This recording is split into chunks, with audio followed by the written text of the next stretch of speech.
Thank you, Madam Chair. Representative Stratton, I'd like to start with you. Tell me, how much does the state of Utah receive currently under the PILT program? It does vary from year to year, but most recent years, 41 million. And what are PILT funds used for once they're received by units of local government? Critical services and uses, and education. The same kinds of things it might use them for if it were able to collect taxes. What types of criteria did the modeling tool created under the direction of Utah's legislature take into account when determining the value of federal lands within the state? The power of the modeling tool, it took into account 65 different key indicators that you would look at as you assess the valuation of land according to the highest and best standards in appraising property. Such things as zoning, location, floodplains, topography, very, very, very, very comprehensive. And what was the total amount, the total acreage of federal land that you looked at? Did you find that was located within the city boundaries? We found within our cities, much like the challenges we're seeing in southern Nevada, we found 217,000 acres inside our 249 cities, boundaries of our cities and boundaries, very similar to the previous. 217,000 acres? Yes. Of federal land located within city boundaries? Yes. What's the percentage roughly of the total federal land mass within the state of Utah that equates to? 0.0066.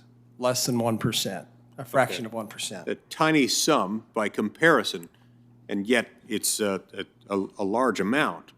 Now, how much was the PILT payment that was received for those areas where there are federal inholdings within a city boundary? $505,000. $505,000 statewide for that category of land. And Correct. What did your study determine to be the equivalent property tax value of those raw acres? 131 million. Wow. Okay, so 500,000 is compared to 131 million. It's a very big difference. And what did your study determine the fair market value of those lands, just the federal inholdings within city boundaries in Utah, to be? As they are within the cities, as they are, they're in their current state, $21 billion. 21 billion. billion with a B. Correct. And that's just those lands, Correct. this category that we're talking about. That 0.0067. 0.0066. Now, what's the amount of federal land that you determined to fall within 1 mile of city boundaries? Within 1 mile, there were the value of that land was there's the value of the land in fair tax equivalent property value is $358 million, and we are receiving $1.4 million in PILT payments currently. So it's over 300 times difference in actual value. Okay, so did it also determine the property tax equivalent of those raw acres within 1 mile and the fair market value of those lands? Yes, the fair market value of the lands was $56 billion.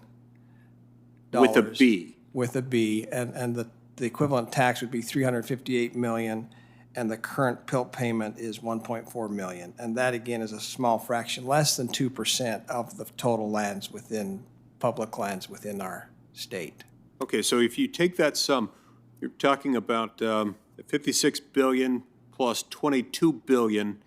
This is just that portion of the federal land in Utah that's either within a city boundary or within 1 mile of city limits. Correct.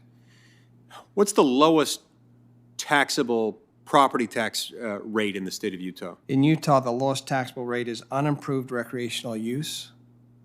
And is that unimproved recreational use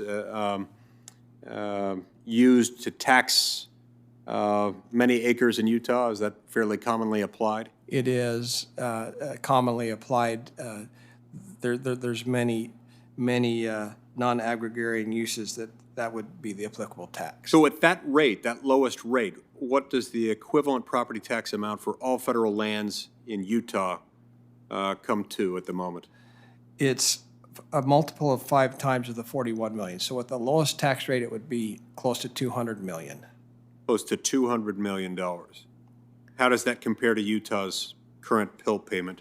Well, we're getting 41 million, but please understand, Senator, that within city boundaries, there's property that would be that has commercial and also residential, high-density residential around it that would be significantly greater than the 200. But the lowest as is would be 200, yes. As low as these are, the PILT payments, I would imagine, even as stunningly low as they are compared to their actual value, will they become more important or less important as the current administration moves to slow or complicate oil and gas development on federal land? How I'd answer that was a study. 5 years ago, Senator, we conducted a study on what it would mean if we took on the policy of then Secretary Clinton and candidate narrative to keep everything in the ground. In other words, similar to the 30 by 30 of the current administration focus. And to Utah, that would mean the loss of 93,000 jobs and $11 billion to our state GDP. Correspondingly, what impact would it have on Utah's schools if we were to increase PILT funds in PILT payments? Thank you for the question. Currently, Utah schools per pupil are the lowest amount spent per pupil in any of all 50 states. In order for Utah to come up to the 49th instead of 50th in that, it would take an additional $392 million, according to a study in 2009. That gap has widened, and we're currently there. We praise our teachers in education. Many times they score in the top 10% of the nation, but as to funding, we're continually reminded of the challenge as a legislative body in dealing with funding education when 65% of our land is non-taxable. Was this same type of analysis that you conducted for Utah, was it conducted for any other states? It hasn't yet, but Idaho in this last legislative session passed resolutions and appropriations to begin the study there. Yeah. This received bipartisan support in Utah's legislature, right?